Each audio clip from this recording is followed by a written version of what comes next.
पिंकी है बहुत जीवन में अकेली, उदास, तन्हा। पिंकी, ये पिंकी है, उसका मां से मैं। एक पिंकी है अपने जीवन में बहुत उदास, किसी का तलाश है, किसी को ढूंढ रही है अपना बनाने के लिए। अचानक से इसके जीवन में एक दिन आया कलुआ, इमोन मास लेके। कलुआ इसके जीवन में आया, कलुआ ने पिंकी को देखा, पिंकी कलुआ को देखा, दोनों ने एक दूसरे को पसंद किया। बोला हमसे दोस्ती करोगी? कलुआ पूछता है पिंकी हमसे दोस्ती करोगी? पिंकी कहती मैं तो बैठी हूं इसीलिए, किसी को ढूंढ रही थी, तुम मेरे जीवन में आए, ये तो सौभाग्य की बात है, हम दोनों मिलकर दोस्ती करते हैं, हम दोनों एक दूसरे को अट्रैक्ट करेंगे। कलुआ ने पिंकी को अट्रैक्ट किया अपनी तरफ, कलुआ ने पिंकी को अट्रैक्ट किया अपनी तरफ, पिंकी ने कलुआ को अट्रैक्ट किया अपनी तरफ। दोनों ने इक्वल एंड अपोजिट फोर्स लगाया एक दूसरे पर और दोनों दोस्त बन गए। दोनों ने कसम खाया कि हम दोनों हमेशा साथ साथ रहेंगे, कभी एक दूसरे से जुदा नहीं होंगे, कभी एक दूसरे से जुदा नहीं होंगे। और ये जीवन इनका बहुत खुशनुमा चल रहा था। इनके जीवन में अचानक से, पिंकी के जीवन में अचानक से एक दिन कलुआ आया, बाबू जलेला आया। बाबू जलेला आया एक दिन। बाबू जलेला ने पिंकी को देखा, पिंकी ने बाबू जलेला को देखा, पिंकी थोड़ी मुस्कुराई, बाबू जलेला पिघल गया। बाबू जलेला बोलता है पिंकी तुम मुझे पसंद हो? पिंकी कहता है तुम भी मुझे पसंद हो। फिर बाबू जलेला ने पिंकी को अपनी तरफ अट्रैक्ट किया F2 फोर्स से, पिंकी ने बाबू जलेला को अट्रैक्ट किया F2 फोर्स से। दोनों ने बोला हम दोनों एक दूसरे के दोस्त बन जाते हैं और मैं तुम्हारे लिए हमेशा लॉयल रहूंगी, मैं किसी और की तरफ नहीं देखूंगी, हम दोनों दोस्त हो जाते हैं। दोनों ने एक दूसरे की तरफ अट्रैक्ट करके दोस्त बन गए। सर क्या ये बात कलुआ को पता नहीं चला? कलुआ को पिंकी ने पता ही नहीं चलने दिया।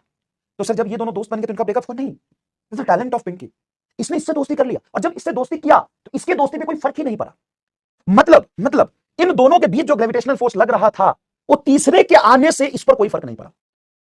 मतलब पहले जितना ग्रेविटेशनल पिंकी के जीवन में पहले तो सिर्फ कलुआ का प्यार, आज की डेट में पिंकी के जीवन में दो लोगों का प्यार है, तो नेट फोर्स, नेट प्यार पिंकी के जीवन में बढ़ गया, लेकिन इन दोनों के जीवन में जो अट्रैक्शन था वो एज इट इज रहा, इस पर कोई फर्क नहीं पड़ा।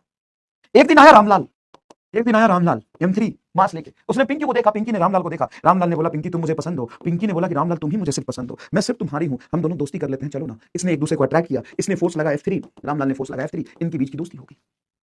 तो इसके आने में क्या डिफरेंस आया, इसके आने से क्या फर्क पड़ा? इसके आने में इसके जीवन में बहुत ही प्यार आ गया, इसके जीवन में इस पर नेट फोर्स बढ़ गया, इस पर नेट फोर्स अब तीनों की वजह से जो नेट आएगा वो लगेगा। लेकिन इसके होने ना होने से ये दोनों जब नहीं थे, ये दोनों जब नहीं थे, ये दोनों ही नहीं, ये दोनों जब नहीं थे तो इन दोनों के बीच में जो प्यार था, इन दोनों के बीच जो फोर्स लग रहा था F1 लग रहा था। अब ये दोनों हैं तो भी ये फोर्स F1 नहीं लग रहा है।